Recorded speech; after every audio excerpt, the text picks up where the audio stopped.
Israel ने Lebanon के Hezbollah लड़ाकों की कमर तोड़ने के बाद हमास पर अपना फोकस बढ़ाया है।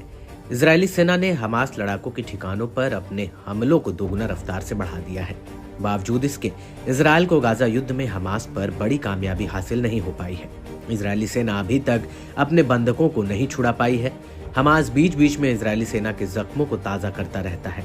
लड़ाके बंधकों के वीडियो जारी कर आग में घी डालने का काम करते रहते हैं।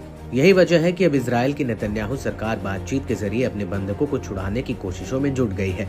इजराइल ने बताया कि गाजा युद्ध विराम समझौते पर मंथन के लिए एक प्रतिनिधि मंडल कतर भेजा गया है। मालूम हो कि इजराइल और हमास के बीच बीते कुछ दिनों से बंधकों को छुड़ाने के लिए बातचीत पर सहमति बन रही थी। कतर जा रहे प्रतिनिधि मंडल में इजरायली खुफिया एजेंसी मोसाद, शीन बेट और इजरायली सेना के अधिकारी शामिल होंगे। ऐसा दावा किया जा रहा है कि बीते दिनों हमास ने एक सप्ताह के युद्ध विराम का प्रस्ताव दिया था। इस दौरान वो गाजा में बंधकों के ठिकाने का पता लगाएगा। बंधकों की लिस्ट इजराइल को सौंपेगा जिन्हें रिहा किया जा सकता है। फिलहाल इजराइल ने हमास के इस कथित प्रस्ताव पर आधिकारिक तौर पर कुछ भी नहीं कहा है। बता दें कि इजराइल अपने बंधकों की वापसी के लिए कई करोड़ रुपए खर्चने को भी तैयार है। बीते महीने नेतन्याहू ने बंधकों को रिहा करने के लिए फिलिस्तीनियों को $50 लाख यानी करीब 38 करोड़ रुपए के इनाम का ऐलान किया था, मगर इस पर उन्हें खास सफलता नहीं मिल पाई थी।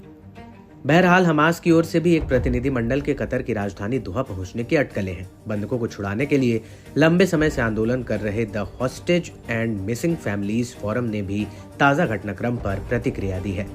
फोरम ने नेतन्याहू के फैसले का स्वागत करते हुए कहा, हमें इस मौके से नहीं चूकना चाहिए। करीब 100 बंधक हमास की कैद में हैं। हम मांग करते हैं कि पीएम नेतन्याहू वार्ता दल को एक समझौते पर पहुंचने के लिए जनादेश दें, जिससे हर आखिरी बंधक की वापसी हो सके, जीवित लोगों को पुनर्वास के लिए और मरे लोगों को सम्मानजनक अंतिम संस्कार के लिए। मालूम हो कि बीते साल नवंबर में कतर ने भी खुद को बातचीत से अलग कर लिया था। कतर ने आरोप लगाया था कि इजराइल और हमास बातचीत के लिए तैयार नहीं है। हालांकि पर्दे के पीछे से गाजा युद्ध रोकने की कोशिशें जारी रही हैं। इस बीच अब अचानक से प्रतिनिधि मंडल के कतर जाने से उम्मीदें काफी बढ़ गई हैं। सीएनएन की रिपोर्ट के मुताबिक इजराइल और हमास ने वार्ता में रुकावट के लिए एक दूसरे को दोषी ठहराया था। हमास ने कहा कि इजराइल ने सौदे की शर्तों पर नए मुद्दे और शर्तें रखी हैं।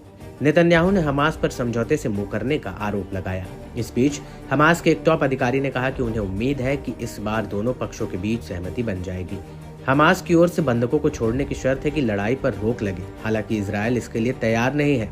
अमेरिका के नवनिर्वाचित राष्ट्रपति डोनाल्ड ट्रंप ने भी हमास को धमकी दी है कि वो जल्द बंधकों को रिहा कर दे, वरना इसके गंभीर नतीजे देखने को मिलेंगे। वहीं इजरायली रक्षा मंत्री ने भी चेताते हुए कहा था कि अगर हमास बंधकों की रिहाई के लिए जल्द समझौते पर सहमत नहीं हुआ तो इजराइल गाजा में अपने सैन्य अभियान तेज कर देगा। बता दें कि कतर, मिस्र और अमेरिका की मध्यस्थता में वार्ता 1 साल से अधिक समय से चल रही है।